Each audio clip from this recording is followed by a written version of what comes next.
পদে কৈছে দৰ্পে দৈত্যে বোলে ৰণসেৰ দেৱযাক উদ্যম কৰিয়া কিবা কৰিবে আমাক তোমাৰ ধনুৰিটো আটপ টংকাৰ কৈতবা লুকাইব ভয়ে দেখে অন্ধকাৰ। হয় কৃষ্ণ। যেতিয়া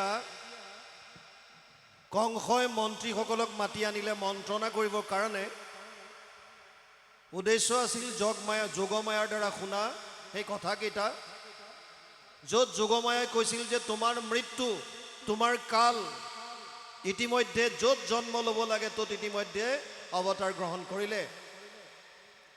সেইকাৰণে এতিয়া কংসই মহা ভয় পাই মন্ত্ৰীসকলক মাতি আনি মন্ত্ৰণা কৰিব বিচাৰিছে, আৰু মন্ত্ৰীসকলে কৈছে যে তোমাৰ ধনুৰ শুনি আটপ টংকাৰ কৈতবা লুকাইব ভয়ে দেখে অন্ধকাৰ। এই মহাৰাজ কংস, তোমাৰ ধনুৰ টংকাৰ শুনি ক'ত তোমাৰ শত্ৰুপক্ষ লুকাই অন্তৰ হ'ব তাৰ কোনো ঠিক নাই, গতিকে ভয় কৰিবলগীয়া কি আছে? তোমাক সমৰে শৰ মাৰিবাক দেখি জীৱ ৰাখি পলাই দেৱে সমৰ উপেক্ষী পলাইবে নোৱাৰি কতো অস্ত্ৰ শস্ত্ৰ এৰি তোমাতে শৰণ লৈ কৃতাঞ্জলি কৰি।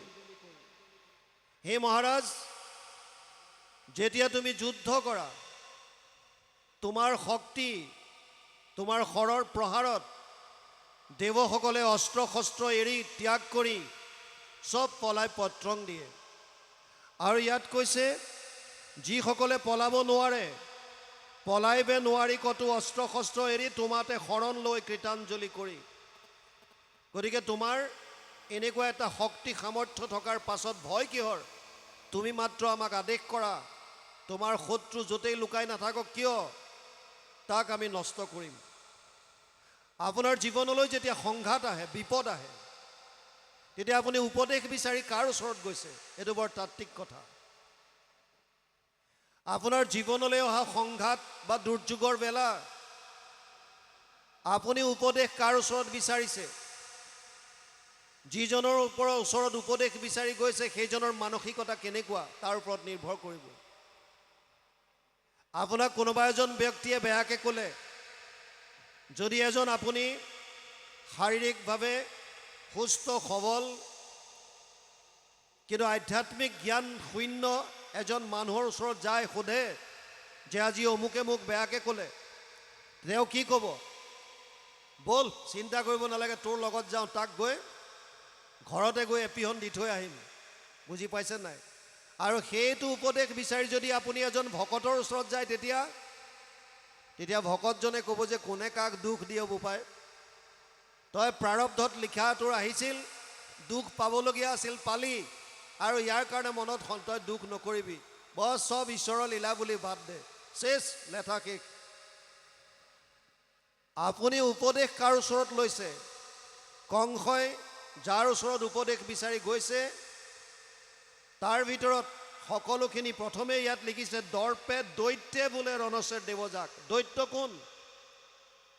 যিবিলাকৰ আসুৰিক সম্পত্তিবিলাক আছে, দম্ভ দৰ্প অভিমানচ্চ ক্ৰোধ পাৰুষ্যমেবচ। দম্ভ দৰ্প অভিমান এইবিলাক যাৰ আছে সেইবিলাক হৈছে দৈত্য। গতিকে সেইসকলে কেনেকুৱা উপদেশ দিব? যাৰ যেনেকুৱা বিচাৰধাৰা তেনেকুৱা দিব। সিহঁতে এইকাৰণে ক'লে, হে মহাৰাজ, আপোনাৰ শাৰীৰিক যিটো শক্তি, যিটো সামৰ্থ্যতা, তাৰ ওচৰত কোন এইবিলাক দেৱতা? ক্ষুদ্ৰ ক্ষুদ্ৰ দেৱতা। গতিকে আপুনি আদেশ কৰক। আৰু ইয়াৰ পাছত কৈছে ঘিনেশে নামাৰা তুমি ধৰ্ম পথ চাই যাবে যুদ্ধ নেদেখে দেৱৰ তাবে তাই। তুমি যেতিয়া যুদ্ধত নামা, দেৱতাসকল তোমাৰ ভয়ত হয়তো পলাই যায়, নহ'লে যিসকল পলাব নোৱাৰে অস্ত্ৰ শস্ত্ৰ ত্যাগ কৰি তোমাত শৰণ লয়, আৰু তুমি তেওঁলোকক ঘিণ কৰি নামাৰা। ক্ষুদ্ৰ এটা পৰুৱা মাৰি কি লাভ? গতিকে তুমি তেনেকৈ তেওঁলোকক এৰি দিয়া। আৰু সেইকাৰণে দেৱতাসকলৰ এতিয়া অহংকাৰ বাঢ়ি গৈছে। নুযুজয় ভাতৰ গৃহত থাকি নাদে কি কৰিব ৰণসেৰ দেৱতাৰ বাদে। কিছুমান কুকুৰ আছে এনেই ভুকি থাকে, বুজি পাইছেনে? একশ্যন কৰিব নোৱাৰে। ঠিক দেৱতাসকলক কৈছে তেনেকুৱা, এনেই মাত্ৰ শব্দ কৰি আছে, একো কাম কৰিব নোৱাৰে, এওঁলোকৰ পৰা তোমাৰ একো ভয় নাই। কি কৰিব হৰি আচাৰ হৃদয়ত পখি, কি কৰিব ব্ৰহ্মা তেন্তে আপুনি তপসী, কি কৰিব শংকৰ আপুনি বনবাসী, অল্পবীৰ্য ইন্দ্ৰক দেখন্তে উঠে আখি। দেৱৰ ভিতৰত শ্ৰেষ্ঠ হৰি। মন্ত্ৰীসকলে কৈছে সেইজন হৰিয়ে তোমাক কি কৰিব, যিজন মানুহৰ শৰীৰত হৃদয়ত বাস কৰি আছে। গতিকে সেইজনে তোমাক একো কৰিব নোৱাৰে। আৰু ব্ৰহ্মাটো এজন তপস্বী, শংকৰ নিজে বনবাসী, আৰু ইন্দ্ৰ অল্পবীৰ্য, শক্তি অলপ। কোনোবা অসুৰে খেদা দিলে ইন্দ্ৰ স্বৰ্গ এৰি পলায়ন কৰে। গতিকে তেনেকুৱা কিছুমান দেৱতাৰ কাৰণে তুমি কি ভয় কৰিছা? ইয়াত কৈছে তথাপি আমাৰ মহাবৈৰী দেৱযাক ইহাক নিৰ্মূল কৰোঁ পাঞ্চিও আমাক প্ৰথম ব্যাধিত যেবে নেদিয়া সুধি পাছে পীড়া কৰন্তে হৰয় হবে বৃদ্ধি। তথাপি আমাৰ মহাশত্ৰু হৈছে দেৱতাসকল। আসুৰিক সম্পদৰ কাৰণে দৈবিক সম্পদবিলাক শত্ৰু, দৈবিক সম্পদৰ কাৰণে আসুৰিক সম্পদবিলাক শত্ৰু। আমাৰ মনতে চব আছে, ভাল গুণবিলাকো আছে, বেয়াবিলাকো আছে। ভালবিলাকৰ কাৰণে বেয়াবিলাক শত্ৰু, বেয়াবিলাকৰ কাৰণে ভালবিলাক শত্ৰু। গতিকে আপুনি যদি ভাল গুণবিলাক বঢ়াব লাগে, বেয়াবিলাকক দমন কৰিবই লাগিব, তাৰ বাহিৰে গতি নাই। অভয়ম সত্য সমশুদ্ধি জ্ঞান যোগ ব্যৱস্থিত দানম দমস্য যজ্ঞস্য স্বাধ্যায়স্তপ আৰ্যৱম, এইবিলাক দৈবিক সম্পদ। অভয় সত্যশুদ্ধি, অন্তঃকৰণৰ পবিত্ৰতা, অভয় সত্যশুদ্ধি, জ্ঞান যোগ ব্যৱস্থিত। গতিকে যিমানবিলাক ভাল ভাল গুণবিলাক আছে এইবিলাক হৈছে দৈবিক সম্পদ। তাৰ বিপৰীতে কাম, ক্ৰোধ, লোভ, অহংকাৰ, দৰ্প, যত যিমান আছে এইবিলাক হৈছে আসুৰিক। গতিকে আসুৰিক সম্পদবিলাকৰ কাৰণে দৈবিক সম্পদবিলাক সদায় বেয়া, মহাশত্ৰু। ইয়াত সেইকাৰণে দৈত্যসকলক প্ৰতীকাত্মক হিচাপে দেখুৱাই কৈছে, তেওঁলোকে কৈছে যিমানবিলাক দেৱতা আছে সিহঁতক মাৰো। আৰু তাৰ পাছত কৈছে এই দেৱতাবিলাক যদি প্ৰথম ব্যাধিতে, বৰ সুন্দৰ উদাহৰণ দিছে, আপোনাৰ কিবা এটা অসুখ হৈছে শাৰীৰিকভাৱে, এই অসুখটো যদি আৰম্ভণিতে আপুনি মেডিচিন দি তাক যদি বশ নকৰে, তেতিয়া পিছত বাঢ়ি গ'লে তাৰ পৰা বিশেষ কাম নাহিব। সেইকাৰণে প্ৰথম অসুখিতে তাক দমন কৰাৰ কথাটো কৈছে। সেইকাৰণে দেৱতাসকলৰ বিষয়ে অসুৰে কৈছে। তাৰ পাছত ইয়াত কৈছে দেৱতা খবৰ মাধৱেশে আদি মূল, যজুৰ্বেদী বিপ্ৰসে বিষ্ণুৰ অনুকূল, হেন জানি তপসী ঋষিক হবে বধু, ধেনু মানে মাৰো যত যজ্ঞক নিষেধু।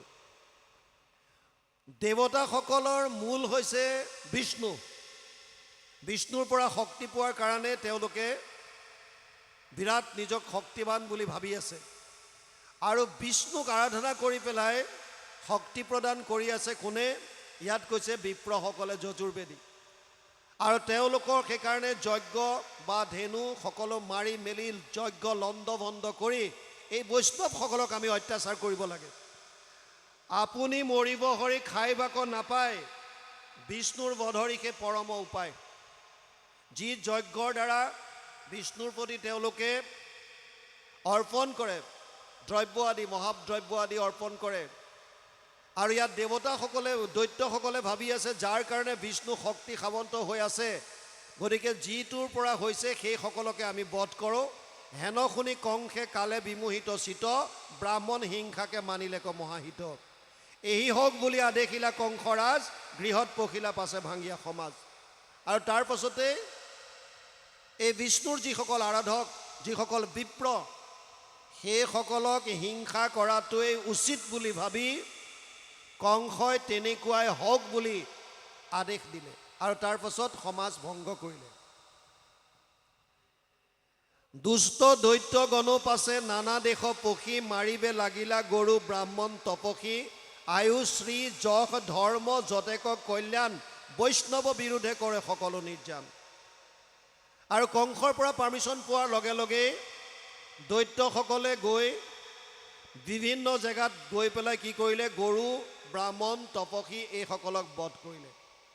আৰু কৰাৰ লগে লগে কি হ'ল?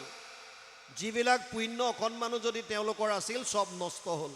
শ্ৰী যশ ধৰ্ম যতেক কল্যাণ, বৈষ্ণৱ বিৰোধে কৰে সকলে নিৰ্যান। বৈষ্ণৱক বিৰোধ কৰিলে সকলোবিলাক নষ্ট হ'ব। সেইকাৰণে ইয়াত কৈছে হেন জানি সমস্তে শুনিও হিতবোধ, বৈষ্ণৱক নকৰিবা কিঞ্চিতো বিৰোধ। সেইকাৰণে আমাৰ কাৰণে উপদেশ দিছে যে কেতিয়াও বৈষ্ণৱসকলক বিৰোধ নকৰিবা। যিসকল ভকত ঈশ্বৰক ভক্তি কৰি আছে তেওঁলোকৰ প্ৰতি সদায় যিমান পাৰা পাৰিলে সহায় কৰা, উপকাৰ কৰা, নহ'লেও কেতিয়াও বিৰোধ নকৰিবা। কাৰণ ভকতৰ অপৰাধ প্ৰভু ভগৱন্তই ক্ষমা নকৰে। সেইকাৰণে নিন্দা কৰিব কেতিয়াও নাপায়। আপুনি কিবা কৰিছে নাই কৰা এইটো আপোনাৰ কথা। কোনোবাই যদি ঈশ্বৰ ভক্তি কৰি আছে তেতিয়া তেওঁক নিন্দা কৰাটো আমাৰ কোনো যুক্তি হ'ব নোৱাৰে। ইয়ালৈকে গৈছে বা